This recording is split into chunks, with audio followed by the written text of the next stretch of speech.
거 아니에요. 그 말씀을 먹듯이 마음속 깊이 담았다는 말입니다. 얻어먹었사오니 그러고 나서 보니까 그 말씀이 내 기쁨이 되었나이다. 그 말씀이 내 마음의 즐거움이 되었나이다.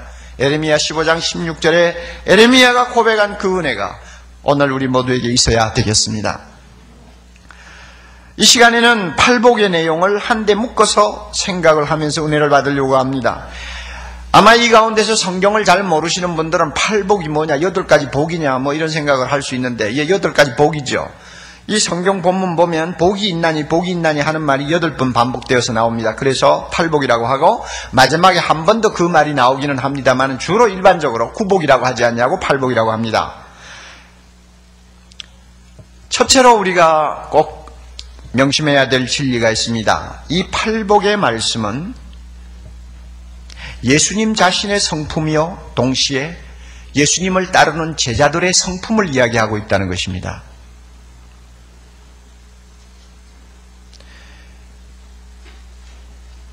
이 본문 말씀은 우리가 세상에 태어날 때부터 선천적으로 가지고 나온 본성을 이야기하는 것이 아닙니다. 심령이 가난한 자, 본성하고 관계가 없어요. 물론 사람들 중에는 천성적으로 겸손한 사람도 있고 눈물이 많은 사람도 있고 성격이 부드러운 사람도 있고 의분이 강한 사람도 있습니다. 그러나 주님은 그런 생물학적인 특징을 지금 여기서 논하는 것 아닙니다. 뭐냐 그러면 예수를 믿는 사람은 이러이러한 성품을 갖게 될 것이다 하는 것입니다. 주님의 입장에서 보면 나를 따르는 자는 내가 갖고 있는 성품이 이러한 즉 너희의 성품도 이러해야 하느니라 하는 것을 지금 팔복을 가지고 가르쳐주고 계십니다. 거듭난 사람, 하나님의 새 생명을 가지고 하나님의 자녀로 태어난 사람만이 닮아갈 수 있는 주님의 성품이요 또 자기 것으로 만들 수 있는 주님의 성품을 여기서 가르치고 계십니다.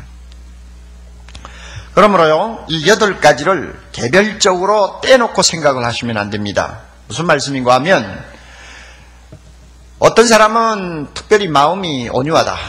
또 다른 사람은 심령이 가난하다. 이래서 한 사람 한 사람이 각각 한 가지씩 소유하는 성격으로 보시면 안 된다 그 말입니다. 이 품성은 예수님을 닮아가기를 원하는 한 사람의 온전한 성품을 가리킵니다. 왜냐하면 이 8가지는 예수님 자신의 성품이에요. 그러므로 그 예수님 자신의 성품이 내 것으로 받아들여졌을 때 내 안에서 나타나는 새로운 성품이요 거룩한 성품을 이야기합니다. 팔복이 예수님 자신의 성품을 이야기하는 것이기 때문에 흔히 예수님의 초상화라고 이름을 붙이는 사람도 있습니다. 예, 마치 그런 것 같아요. 팔복을 가만히 읽으면서 그 내용을 음미하면 예수님을 보는 것 같아요. 예수님의 초상화를 우리가 보는 것 같습니다. 8가지의 칼날을 가진 수천 개의 작은 돌로 만들어진 예수님의 모자이크 초상화 같습니다. 여러분 모자이크 그림이라든지 모자이크 어떤 작품을 감상하신 일이 있죠. 작은 돌들은 여러 가지 색깔을 띠고 있지 않습니까? 파란색, 초록색, 노란색, 흰색 등요.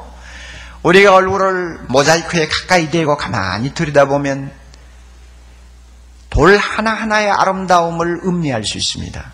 그러나 그 모자이크로부터 몇 걸음 뒷걸음질해서 전체를 보면 이 작은 돌들이 모여서 아름다운 하나의 그림을 우리에게 보여주는 것을 알게 됩니다. 팔복이 꼭 같아요.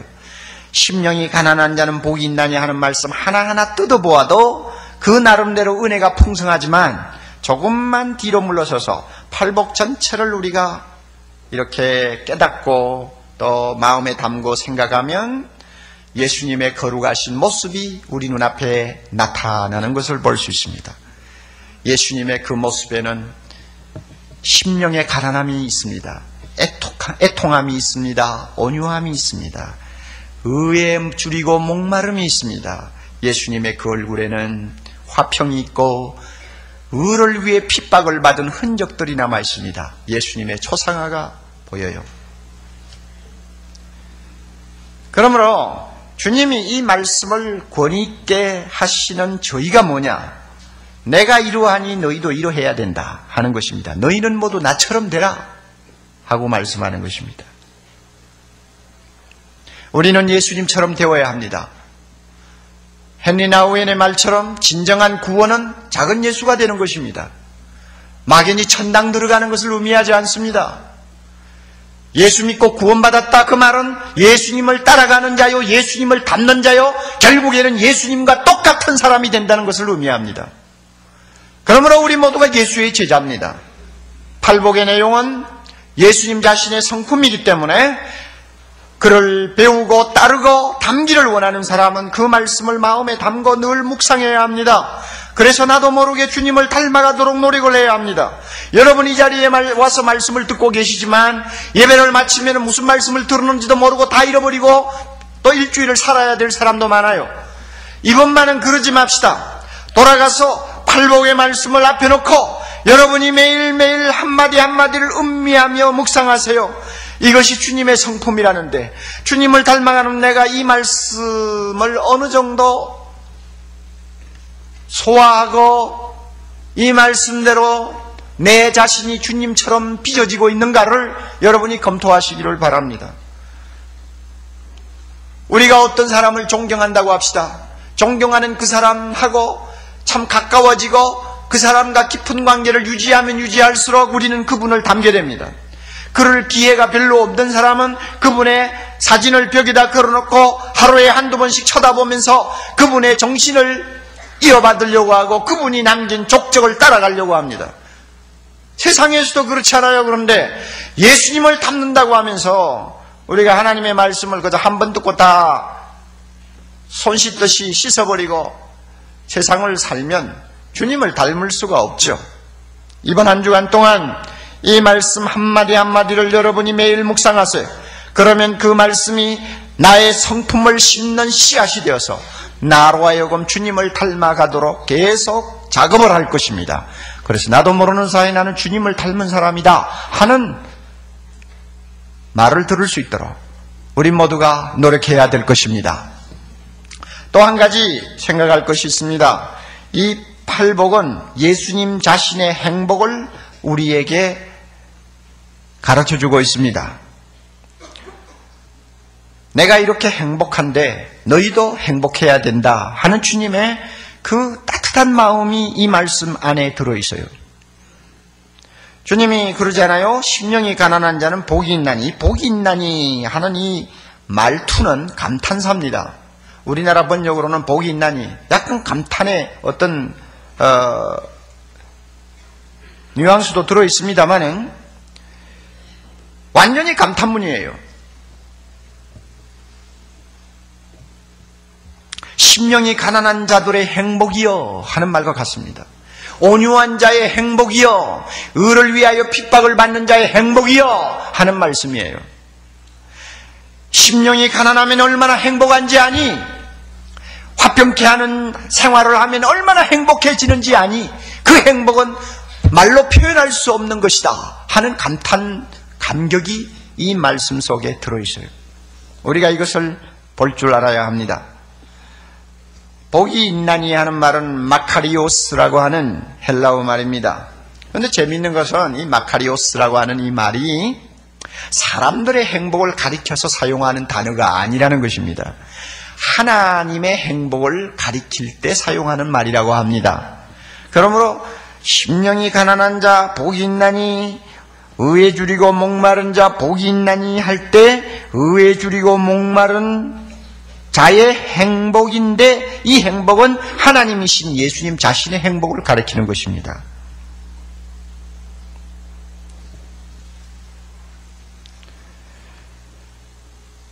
이 말씀을 주님이 우리에게 주시는 저희는 내가 누리는 행복을 너희도 항상 체험하면서 살기를 바란다 하는 주님의 그 심정이 이 말씀 속에 들어있다는 것을 우리가 알아야 합니다.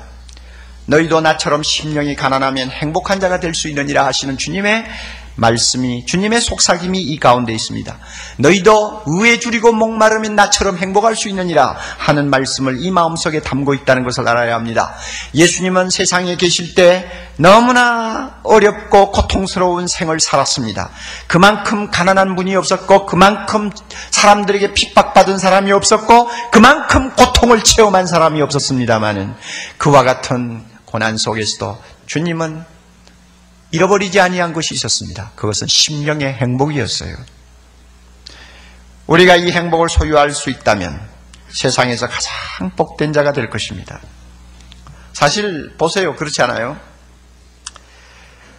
가난함에도 행복하다고 하는 사람의 행복을 누가 앗아가겠어요? 눈물을 흘리고 슬퍼하면서 애통함에도 불구하고 행복하다고 말하는 사람이 있다면 그 행복 누가 빼앗아가겠어요? 이 세상에서는 큰 소리를 쳐야 이깁니다. 온유하면은 손해봅니다. 온유해서 손해를 보면서도 행복하다고 하는 사람이 있다면 그 행복을 누가 빼앗아가겠어요? 못 빼앗아가는 것입니다. 그러므로 이것은요, 예수님이 말씀하는 이 행복은 이 세상의 그 무엇으로도 줄 수가 없고, 이 세상의 그 무엇도 빼앗아갈 수 없는 오직 하나님만이 누리는 행복이에요. 이 행복을 주님이 우리에게 가르쳐 주시는 것입니다.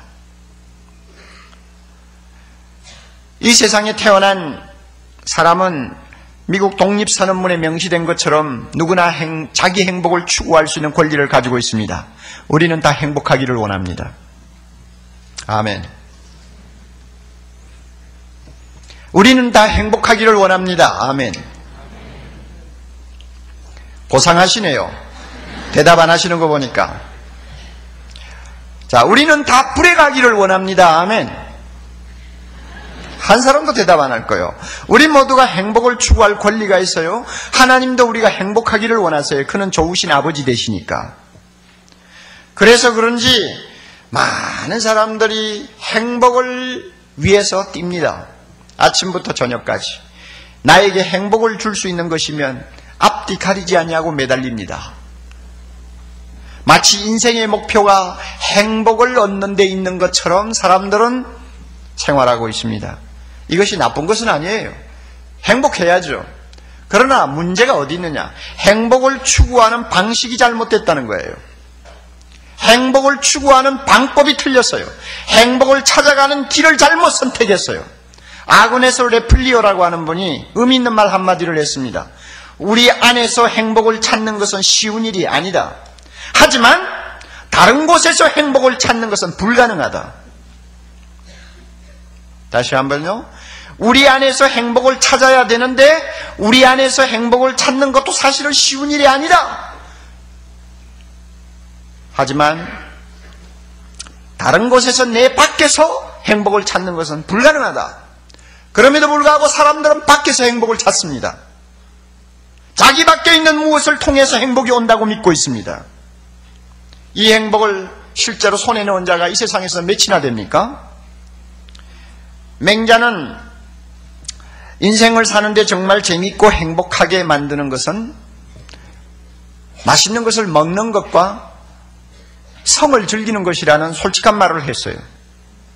점잖은 사람이 그 정도로 솔직하면 괜찮은 것 같아요. 먹고 마시는 거 사람들이 정말로 이것은 빼놓을 수 없는 즐거움으로 삼고 있잖아요. 섹스 하여튼 엄청난가 봐요. 사람들이 그렇게 미치고 환장을 하는 거 보면 그렇잖아요.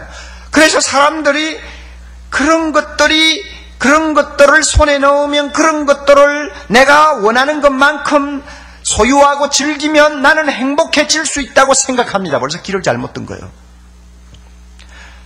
돈이 행복을 갖다 줄 줄을 알고 있습니다. 잘못 들었죠? 명예와 권세가 나에게 행복을 줄 줄 알고 사람들은 아침부터 저녁까지 눈에 불을 쓰고 쫓아다닙니다. 그러나 명예와 권세가 나에게 행복을 줍니까? 행복을 주었다고 대답할 사람은 이 세상에 한 사람도 없습니다. 심지어 솔로몬까지도 대답을 하지 않습니다. 왜냐하면 그것들이 행복을 주지 않기 때문입니다. 만약에 이런 것들이 행복을 주는 것이라면 선진국에서 사는 팔자 좋은 사람들은 벌써